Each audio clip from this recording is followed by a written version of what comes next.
Right, let's have another go at this. Those of you who have seen the video I did earlier, which I'm not entirely sure anybody has actually watched yet, will know that I'm talking about doing a little bit more stuff with my YouTube channel, and I think it's kind of appropriate that I do it.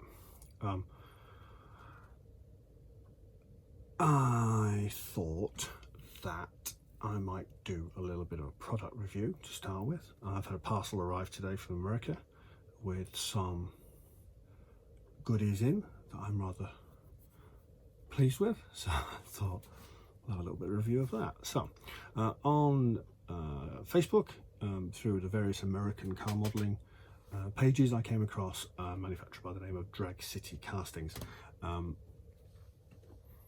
Now, I've had mixed experiences with resin cast car parts over the last few years. Whilst the aircraft casters, or the casters for aircraft parts, like a Phase Hammer and Eduard and all these guys, CMK, are moving ahead at a fairly prestigious rate with both quality of resin, quality of tooling, masters, casting. The car side of things doesn't necessarily move at the same rate. I've had some fairly recent castings sent to me that have been less than stellar. There we go, that's a good way of describing it. This parcel's arrived from Edfluck, Drag City. I wasn't certain what to expect. I'd heard really good things. I knew some of his stuff was superb. You look at the photographs online, and of course you get that sort of, well, yeah, it's online, so we'll see. I am very, very happy with what I have. I'm very, very pleased with the quality, and I'm hoping that you will take one look at it as I show you and go, "Core blimey, governor, that's fabulous," and order yourself some. So, with no real further ado, let's have a little look at what we can get on with. Still working this camera out, so just bear with me. Sorry about the chair noise, chair's broken, need a new one. Okay, so get a nice little white box from America today, containing 5 items from the Drag City casting lineup. All casting resin, and we'll look at them individually in a minute. I'm giving you a little bit of general stuff as we go along, just to give you a feel for my process around resin. I've been using resin kits probably 30 years, possibly longer. I'm on 53 in March. Yes, I am not old. I bought my first resin kit sometime around 1920, so yeah, 30 years longer. Back then when I bought a resin kit, it was yeah, they were not good. Lumpy castings, lots of flash, often produced in a garage by Dave, who happened to be reasonably good at making the bits, so he thought he could make a living out of it. There have been lots of names that have fallen by the wayside in the resin casting business. Yeah, anyway, when it comes down to actually using them, just there's a couple of little bits of caution to extend. A lot of the people that are making the resin product are making them using silicone release agents in rubber molds and blah, blah. That's how they're done. That's why you get the detail you get. That's why you can get the undercut you can get with resin, you can't get with plastic. Yada yada yada. What this means is that when you're going to use it, and before you paint it, it has to be very thoroughly cleaned. I don't just mean wipe it down with a damp cloth. Various people will tell you various ways of doing it. First job, I always wipe mine down with some lacquer thinner on a cloth in my extractor booth, wearing gloves. Notice the stress. Wearing gloves, extractor bird, cloth, face mask isn't a bad idea. It's lacquer thinners, kiddies. It's common sense. After that, I've recently started using Zero's anti-silicone degreaser. This stuff gets rid of the silicone fish eyes. Who'd have thought?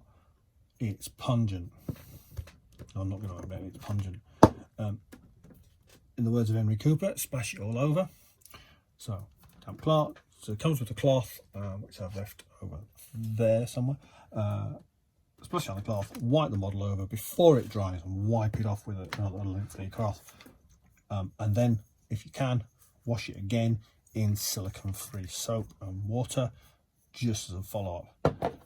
Primers, rattle cans, particularly the likes of Mr. Surfacer and Tamiya, will not always stick to resin.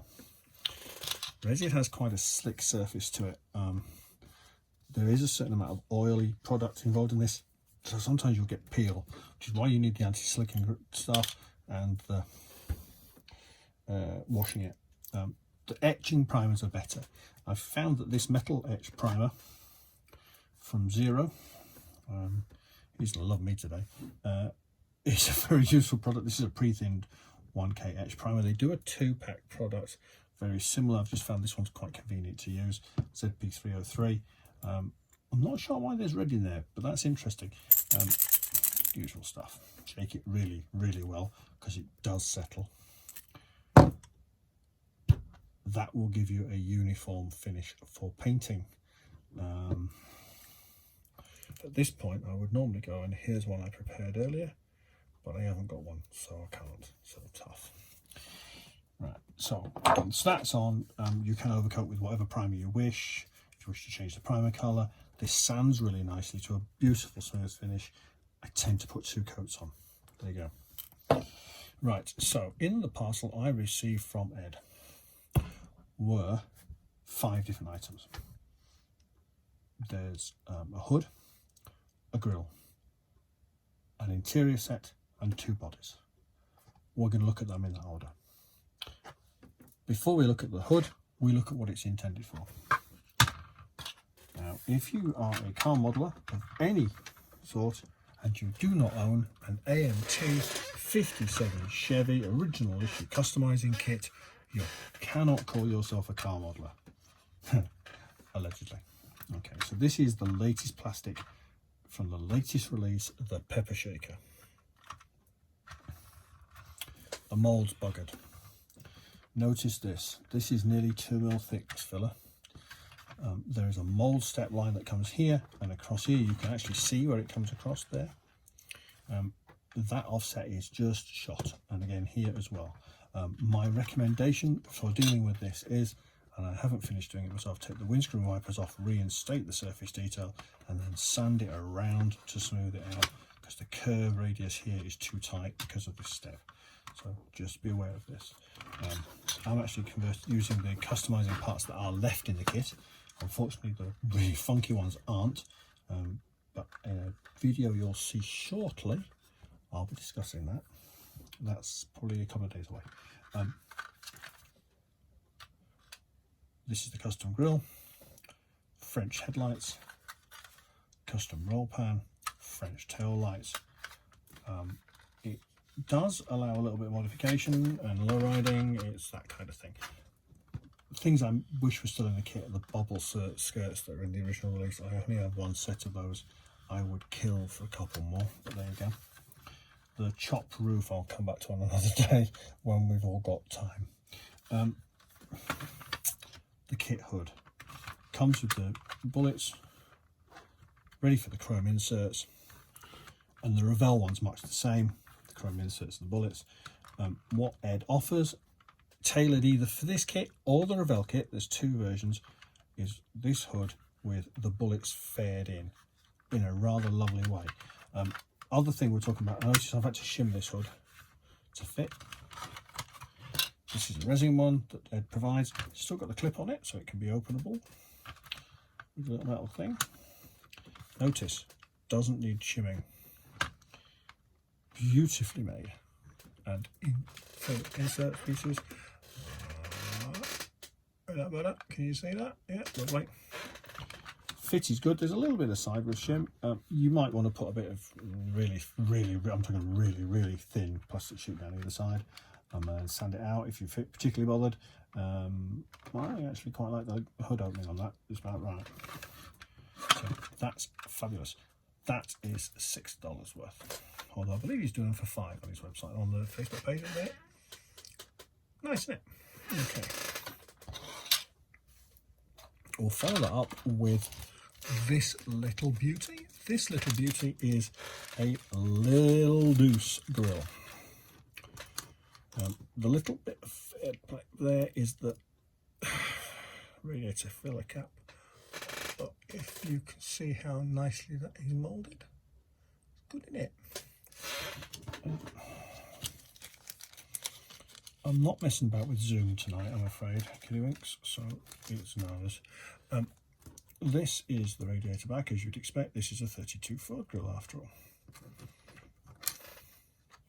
This is the grill shell, surround, whatever you want to call it. Well, the quality of that moulding. Notice, not a single moulding block. No big blocks of resin to sand, saw off, no faffing around. The grill insert is exquisite. This thing is beautiful. Yeah, I don't say more than that, do I? Anyway, that goes back in the bag before I get any more excited about it. It's just wonderful. That's just beautiful. The next item, we have a really importantly useful piece of kit. This is a tuck and roll interior for a 53 Ford pickup, the AMT one. Yes, that kit's been around a very long time, and yes, it's still back around, and they've just done some new bits with it, but that interior, and it's a bit bland. This is a lovely tuck and roll bench. I don't know if that's in focus, I think it is. A hefty piece of resin, that. Alright. Door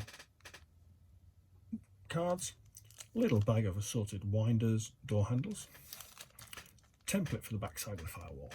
Always a useful thing. In fact, I think I'm going to photocopy that because it'll come in very useful for other things. Of course, as is always the way, none of us have only got one of these, have we?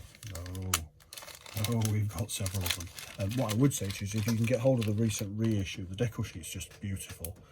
They've put back a lot of the Wildcat decals that were in the first kit when it first came out, and I've got a first release one somewhere downstairs. They've duplicated the first release box on the bigger box style, so much like the 34 pickup is. They have also tooled back in the original wheel covers as a new item. These are the little things that round 2 are doing. Love it. Come back to this thing. I really wish they'd tooled back in the missing custom parts, but there's an awful lot missing from this kit. But there you go. So we've done the accessory parts. We can do some bodies now. The simple one. This is a one-piece offering. It's designed for the monogram, Revel monogram, Revelogram, whatever you want to call it. 32 Ford pickup. It's a Roadster pickup body. Yeah, there's not really a lot to say about that. Kit firewall fits, kit windscreen fits, because it's just lovely. Notice again, no moulding blocks. Everything's prepped and ready. That is a clean it up, wash it down, prime it, paint it, stick it on top. The resin at the back is really thin. That's the only thing to it. That did worry me, that it's a little translucent, you can possibly see my finger moving through it. Yeah, but it's just wonderful. The quality of casting is unbelievable. It's just fabulous. So that sets the scene for the final item. I do have a thing for American Graffiti. That won't surprise you, will it? So I had a thing that I wanted to build the yellow 32 from the film. Now that's obviously a chopped 5-window coupe, I believe. Might be a 3. With that in mind, I acquired this. This is Ed's 5-window. I'm still not sure what I'm doing with this windscreen insert. No doubt I'll get an interesting comment from Ed later on that says you're a pro and you're putting it the wrong way. Yeah, 5-window, chopped coupe body. The quality of this thing is amazing. The finesse on the roof section, the grills on the back, the vents on the it's just beautiful. Fit is, yeah. Pre-drilled to take the kit door handle pieces. Still got the recesses in here for the wheel arch liners that you need, that the Monogram Rebel kit gives. Oh, God.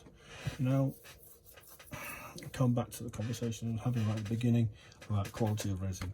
If every car resin manufacturer gave this man their bits and said, cast those for us, there wouldn't be an unhappy car modeler in the world. I'm just working out that that's actually the inside of that, because that's got the locator for the rear view mirror on it. Right, okay, Ian understands how it fits now. See, I'm not such a pillock after all, he lied. And on that lovely note, I shall leave you all in peace. Go online, go to Facebook, search Drag City Casting, 3 separate words. Have a look at what it offers. Buy stuff. Don't go, oh, I'll have a look later. Go and buy stuff. You are not going to be disappointed at the quality. He's got some fantastic Powerbulge hoods available for a matter of a few dollars. He's got some end-of-line bits and pieces that he's selling cheap at the minute, so they don't want to last more than a week. If they do, I should be upset. Just get them bought.